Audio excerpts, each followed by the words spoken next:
Bonjour à vous. Aujourd'hui, je suis en compagnie de Laurence et Mathieu pour une nouvelle enquête dont le sujet est le codex.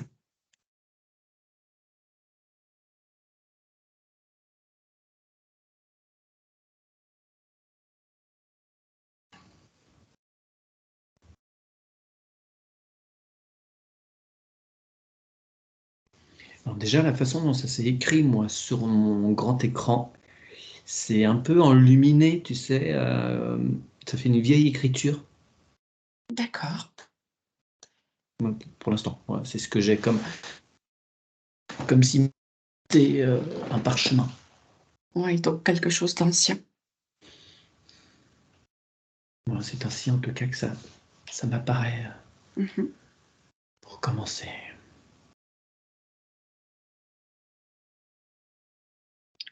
Et moi, ce que j'ai, c'est des symboles dorés.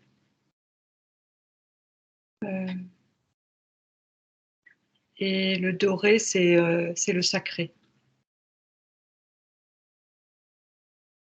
D'accord. C'est comme des encodages qui seraient transmis en imaginant il y aurait une sorte de sac, il y aurait plein de lettres, tu sais, comme l'alphabet, je sais pas, enfin c'est très... Ah, c'est rigolo, ça me fait penser à des runes, ça. Moi, j'allais dire, ça on fait une partie de Voilà. Scrabble. Mais... Et en fait, à l'intérieur, tu as justement ces motifs. D'accord. C'est mélangé. Et en fait, si on fait pas attention, on les voit pas, tu vois. Mhm. Comme si tu plonges la main, tu sais, dans le sac, tu regardes pas, tu vas peut-être pas tomber sur l'objet, enfin la transcription, le motif sacré.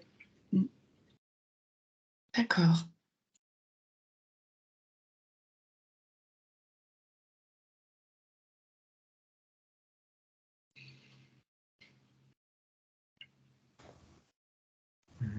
est apparu après la croix ankh égyptienne ou ancienne. D'accord. Comme s'il y avait quand même un héritage ancien. Et je vois quelque chose qui me semble comme ça. Ah, oh, désolé, j'ai mon téléphone qui m'a fait sursauter. Pardon. Je vois. Au début, je me dis, mais pourquoi on me présente un forêt en train de tournicoter. Non, en fait, ça semblerait être plutôt des brins d'ADN. D'accord. Bah, tu mets le mouvement, Mathieu. Pardon? Tu mets du move, allez. Oui. Bah, tu vois, la croix Anke et les brins d'ADN là, qui se mettent tous les deux. Alors, je sais pas, ça a l'air d'être porteur quand même d'enseignements quand même assez profonds et anciens. Mhm.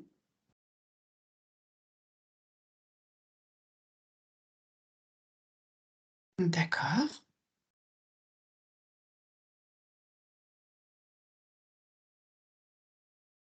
C'est une transmission sacrée. Je vois ces symboles.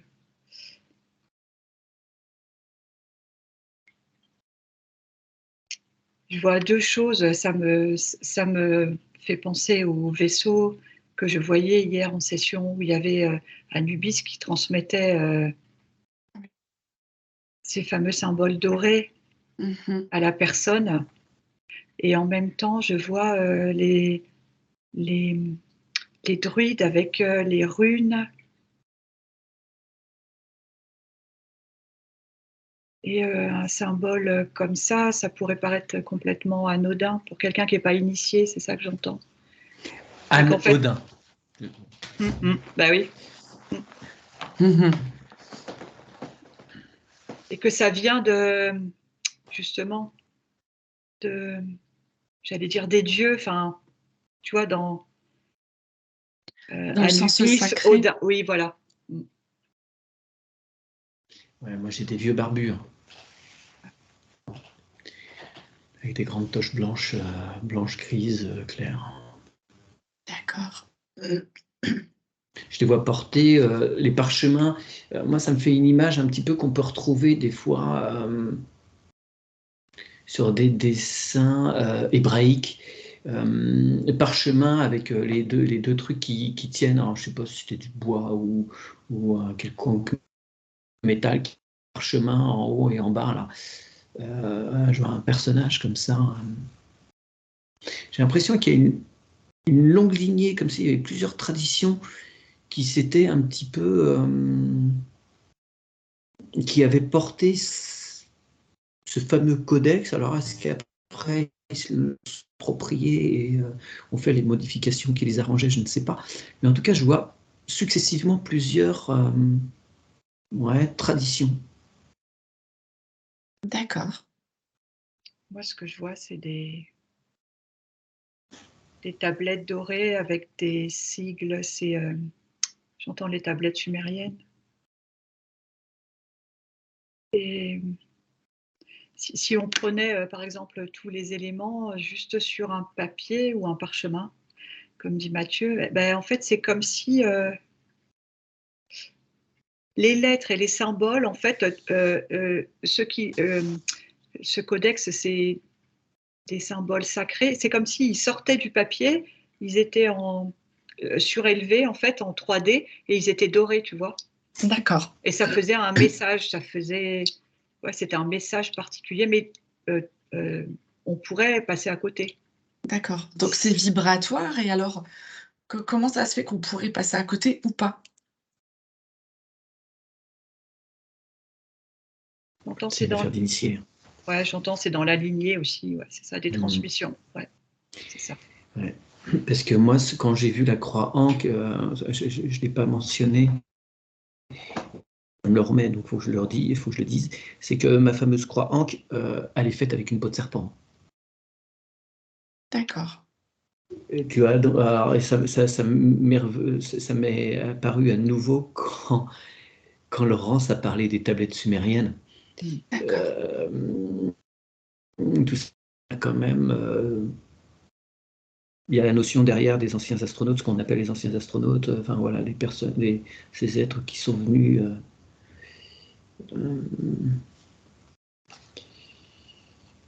profiter de la vie et qui étaient déjà sur Terre et puis la faire D'accord. fructifier à son avantage.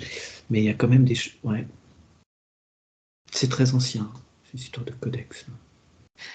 Eh bien alors, vas-y Laurence? Ah pardon, Virginie, c'était juste pour dire, c'est comme si c'était un jeu, comment ça s'appelle, tu sais, où tu dois chercher les indices là. Mmh. Et ben j'ai l'impression que je vois la carte du monde et il y aurait des indices un peu partout, tu vois, euh, qui permettraient de rassembler ce codex. Et du coup, on aurait les éléments, mais ils sont éparpillés. Donc il faut savoir où chercher. Donc quand tu dis: «Il faut savoir y chercher», en fin de compte, est-ce que c'est une quête ou c'est quelque chose qui vient à toi? Les deux, J'avais la les, même réponse. Ouais. les deux, ouais. L'un ne va pas sans l'autre, en fait. OK. C'est comme si, par exemple, tu reçois, toi, la transmission et tu sais où tu dois aller, tu vas être orienté. Enfin, on peut aussi dire ça, les synchronicités. Tu seras guidé pour aller à tel endroit pour récupérer ce que tu dois récupérer de cette part de codex, par exemple, tu vois. OK. D'accord. Et peut-être que quelqu'un qui n'a pas eu les informations au préalable pourrait passer à côté et ne pas le voir, pas de voir le message ou le symbole. D'accord, mais est-ce que énergétiquement, du coup, ça matche quand même ou est-ce que, du coup, la personne manque cette donnée?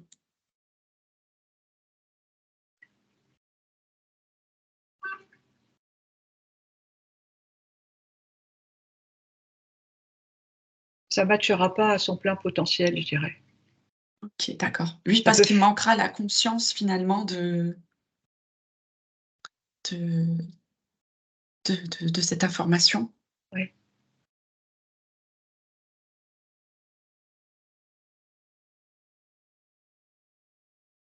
Et Ouais, quand puis vous ça dites, montre, vas-y. pardon, moi ça me montre des rouleaux, ça doit être assez ancien, des rouleaux de décryptage, c'est-à-dire que tu as un peu comme cette image du parchemin serti par deux trucs de chaque côté pour pas que ça s'échappe, mais sauf que c'est pas du parchemin au milieu, c'est du dur avec des systèmes d'engrenage que tu tournes.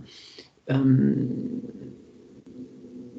et c'est un langage codé, je sais pas, comme si tu faisais des clic-clac, clic-clic, clic-clac, et puis qu'au bout d'un moment, tu arrivais à avoir une phrase cohérente à un endroit, mais c'est vraiment quelque chose de très, C'est comme très si codé. c'était un Tu ne décryptes pas mystère, le truc quoi. comme ça. Ouais, ouais.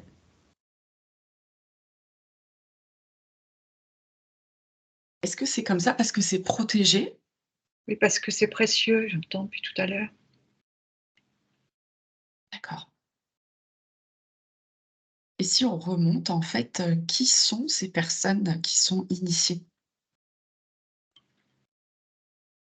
Si on va au tout début de la création de ce codex.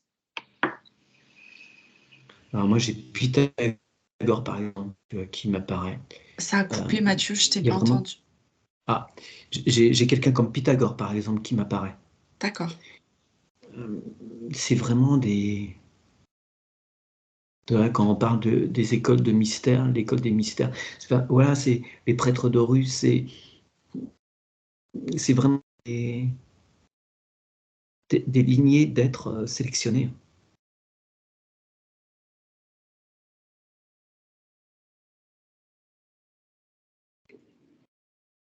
Et c'est comme eux, ils se sélectionnent des incarnations pour suivre de vie en vie cette passation du savoir.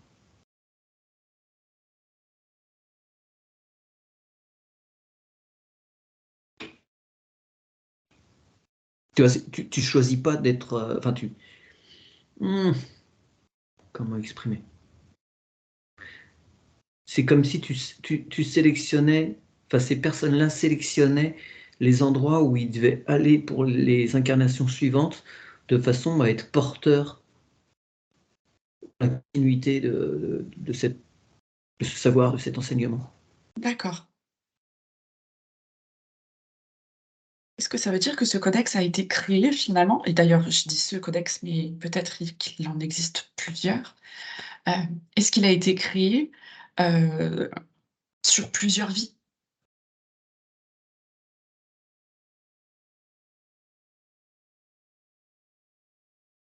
Moi, ce que je vois, c'est qu'il a été volontairement éparpillé, en tout cas, à plusieurs endroits, comme Mmh. si chacun avait reçu une partie de certains éléments, euh, parce que c'est précieux, on me redit. Ça permettrait à l'homme de comprendre tellement de choses, tu vois. Et j'entends aussi qu'il y a les formules alchimiques dedans, et on ne peut pas mettre ça entre les mains de tout le monde, enfin jusqu'à présent en tout cas, tu vois. Oui, Parce que des personnes mal intentionnées auraient très bien pu utiliser euh, voilà, certains éléments. C'est pour ça que tout n'est pas regroupé au même endroit sur cette fameuse d'accord. carte. Ouais, alors c'est rigolo parce que ça fait 2 fois que ça me met la phrase dans Harry euh, le vif d'or qu'il récupère à son premier match de Quidditch, là, Mm. qu'il attrape par la bouche, et en fait, ça écrit euh, s'ouvre à terme. Comme Ah si la d'accord. Mmh. compréhension de ce fameux codex-là, euh, la compréhension ne peut être révélée que, je dirais, à la fin de la partie, quoi, quand les jeux OK. sont faits. Ouais. Et ce que je vois aussi, c'est qu'aussi, ce que je suis en train de voir, euh, c'est que parfois il n'y a pas d'écrit et c'est transmis euh, sur l'instant, comment dire. La personne, elle a vu, elle a enregistré, il n'y aura pas d'écrit, elle a compris, tu vois. Elle a Mmh. récupéré une partie de ce codex et ça sera transmis comme ça pour pas qu'il y ait de, entre guillemets, traces de preuves, enfin, pour que ça soit vraiment secret, quoi. Tu vois? D'accord. Et moi, alors, quand tu dis ça, moi, ça me ramène à mon analyse d'ADN, là. Ce que je disais tout à l'heure, comme si une lignée qui détient ces savoirs. Et cette transmission orale. Ouais, c'est vrai. C'est comme s'il y avait quelque chose en plus dans l'ADN ou qu'il était plus doré que les autres, dans cette transmission. D'accord. Alors, qu'est-ce que ça change justement dans ces lignées qui, du coup, sont composées, de ce codex?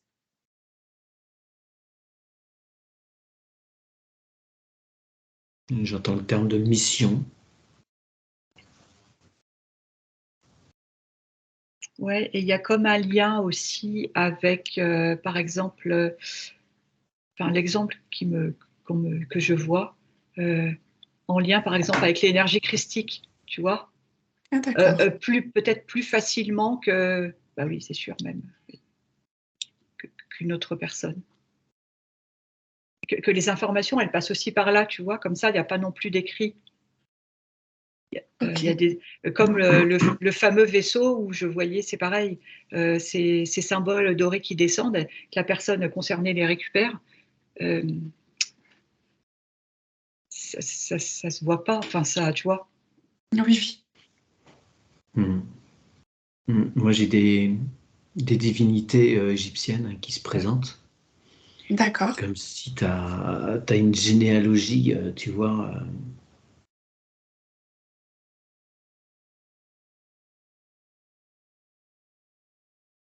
Ouais, parce que depuis tout à l'heure aussi, j'entends les dieux, tu vois? La transmission des dieux, mais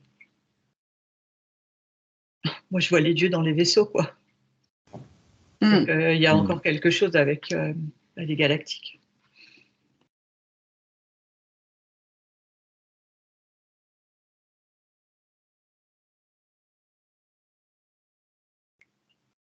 Ah, c'est intéressant ça, d'explorer pourquoi est-ce que nous les voyons maintenant dans les vaisseaux,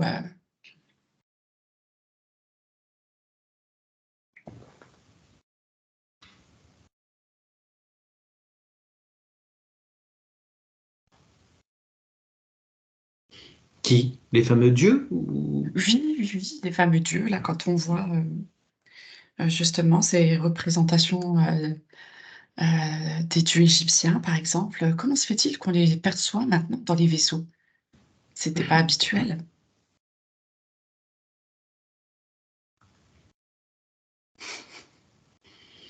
Parce on est maintenant apte à entendre que le terme de Dieu est un petit peu exagéré. Ils se sont auto-proférés Dieu, mais ça reste des créatures. Et je sais pas comment.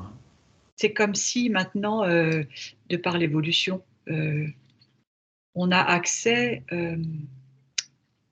à ce qu'on ne voyait pas avant. Par exemple, maintenant on peut trouver, des symboles sur, des pierres en Égypte où il y a des symboles ou des êtres qui font penser, à des extraterrestres, que c'était quelque chose qu'on ne trouvait pas forcément sur Oui, internet avant. C'est comme si on avait éveillé nos consciences en fait, et d'accord. qu'on était prête à avoir l'information. Et j'entends, tu vois? Oui, c'est ça, je repars en arrière, on me montre l'exemple des Indiens d'Amérique, heu, et quand Christophe Colomb, serait venu avec ses bateaux, ils ne voyaient pas les bateaux, parce que c'était Hmm. pas dans leur conscience, enfin, je sais pas comment dire, dans leur champ de vision, parce Ouais, qu'ils connaissaient pas. Quand tu connais pas, tu peux pas identifier, tu vois pas effectivement. Voilà, d'accord. et ben là, c'est ça, on a accès à ça maintenant. Du coup, bah, du coup, oui, c'est imagé, mais on voit les dieux dans les vaisseaux, quoi. D'accord. Hmm. D'accord, c'est parce qu'en fait, on a notre conscience qui a augmenté tout simplement? Ouais, on est prêt, quoi. On est prêt à voir des choses qu'on ne pouvait pas voir avant. Oui. Du coup, est-ce qu'on pourrait dire ou est-ce qu'il serait juste, est-ce que c'est juste, s de dire que en fait, tous ces dieux qu'on appelle dieux, étaient dans les vaisseaux dès le départ? Moi, j'entends oui. Ah oui, oui, oui. Clairement, clairement, et certains sont, sont restés entre guillemets coincés à la surface de la Terre, Ah et oui, beaucoup sont en intraterre. Mais ils viennent, effectivement, ils viennent de vaisseaux, ce qu'on pourrait qualifier des galactiques, même si là-dedans on met un petit mmh, peu de tout. Ouais, que ce soit les dieux nordiques, égyptiens, ou je ne sais quoi. Après, ce sont toujours des avatars, tu vois, qu'on ait Krishna ou je ne sais qui, Quetzalcoatl, ce sont toujours des avatars de galactiques. d'accord. Oui, tout comme nous, en fait. Ouais, bien sûr, pas de distinction, ouais, ouais, bien sûr. D'accord, C'est juste que certains ont profité d'une situation. d'accord. Et au jour d'aujourd'hui, ce codex, il en est où par rapport aux lignées? Qu'est-ce qui se passe? En termes de divulgation qui est arrivé tout de suite. Il y a, Oh, il y a- il y a une accélération. Toutes les personnes qui sont concernées pour récupérer des informations par rapport à ça sont réactivées ou Ouais, activées. ouais. Le C'est ça. parchemin, il s'est ouvert, quoi. Il est dans un rouleau fermé, il est étendu, là je le vois étendu sur une grande table de pierre. d'accord. Du coup, est-ce que ces personnes qui doivent recevoir le codex sont amenées à bouger finalement physiquement ou est-ce que, ça se fait, dans l'énergétique? Ben moi, je vois un vieux bonhomme qui est en train de lire à voix haute ce grand parchemin ouvert sur sa table de pierre. Et il y a une foule en face, comme si des D'accord, choses se disaient, quoi. Et moi, j'avais la réponse aussi, les deux encore, parce que ça se passe dans l'énergétique. Donc, il y a des fréquences particulières après qui vont émaner de cet initié qui. Alors, tu parlais de physique, à se déplacer dans le physique. Ben, moi, je vois aussi cette personne qui va se déplacer sur la carte du monde ou de la France, enfin, ça dépend où la personne se trouve, pour transmettre des choses aussi. d'accord. Donc une fois que la personne est initiée, finalement, elle finit par initier les autres? Ouais, il y a quelque chose de ça. Il y a la transmission qui revient. D'accord. C'est comme si du coup ça, Mathieu parlait de ce rouleau avec ses engrenages là, tu vois? Oui. Et Mmh. ben, c'est comme si du coup, si toi Virginie, tu faisais cette transmission avec ce codex, bah, tu transmettais une partie de l'engrenage et vice versa à un, comment dire? Tu transmets, par exemple, un début d'engrenage qui va déclencher d'autres informations à la personne et d'autres ouvertures d'esprit qui vont lui permettre aussi d'ouvrir au fur et à mesure aussi son codex, tu vois. D'accord et Parce puis qu'il y a après un, chacun se déclenche et puis ça donne, c'est ça, voilà, le ouais, mouvement, c'est mmh. ça. Enfin, moi, c'est comme ça que ça m'est présenté. Ouais.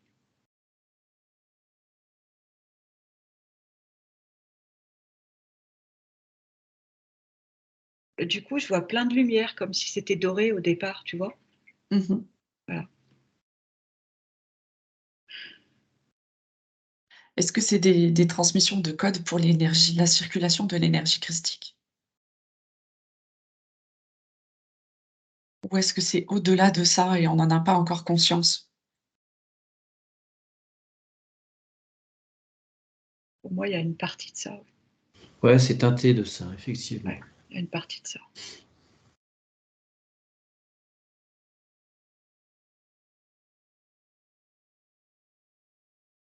D'accord. comme si du coup, tu vois, l'image que j'ai, c'est comme si, quand tu parlais de l'énergie christique, comme si d'un coup, tu étais relié via un tube extrêmement lumineux, tout droit, enfin, comme une sorte de canal, tu vois, Mmh. où là, les informations tombent en fait. OK.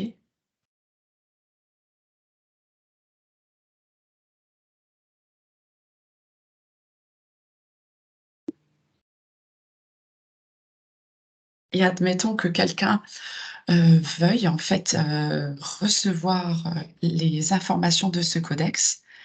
Est-ce qu'elle peut ou comment comment vous voyez ça? Si elle décide d'activer?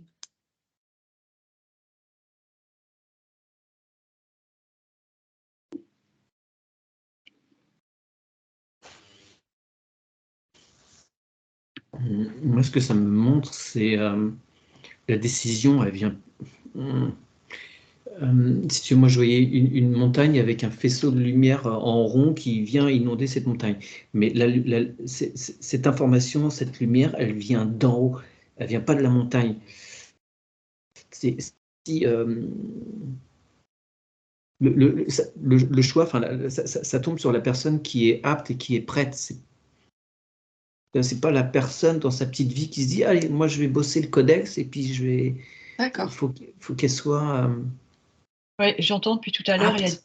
ouais, c'est ça, il y a des conditions. J'entends, il y a des conditions. La personne peut en émettre l'intention, mais c'est d'en haut qu'on choisira ou pas cette personne, en fonction de son parcours, de D'accord. ce qu'elle a, qu'est-ce qu'elle a montré dans sa vie, enfin, ses actions, enfin, tu vois, il y a plein de choses qui entrent en ligne de compte. Ouais, si la personne est prête tout simplement à recevoir, quoi. Ouais, ouais. D'accord. Ouais. Tu peux avoir fait toutes les études du monde, passer ta vie dans une bibliothèque à étudier les textes anciens. Si tu n'as pas accédé à cette compréhension, tu n'y accéderas pas malgré ton travail. D'accord. Il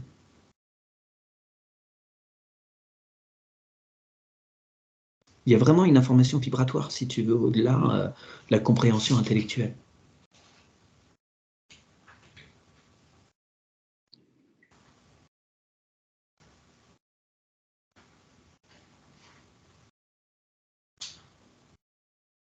C'est pour ça, j'entends que des réunions de personnes de plus en plus éveillées se font, parce qu'il est possible que, que dans ce regroupement, il y ait des personnes qui aient comme des prises de conscience qui leur permettent d'obtenir des informations comme ça, par exemple, tu vois.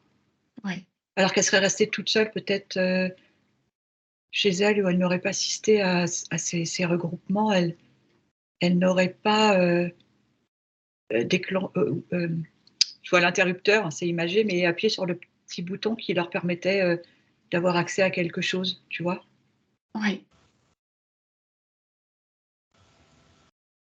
Et bien entendu, tout ça, c'est pas par hasard. Mmh. Voilà. D'accord.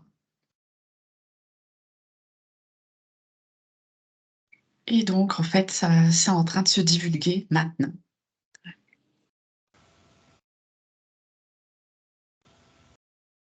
Eh J'entends, bien, vas-y, j'en- vas-y Laurence. pardon Virginie, j'entends juste que la période est magique pour ça, justement, en ce moment.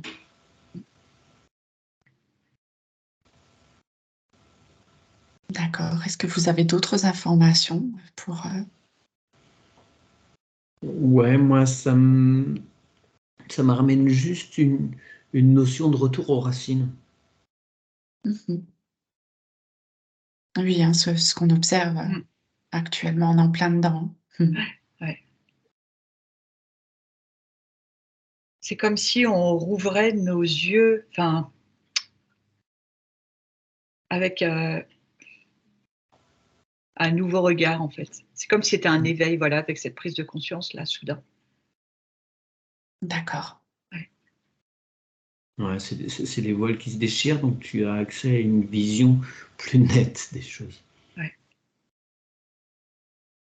C'est parfait. Bon, ce sont encore une fois que de bonnes nouvelles. Yes. Est-ce que vous avez quelque chose à ajouter, pour la fin de cette enquête?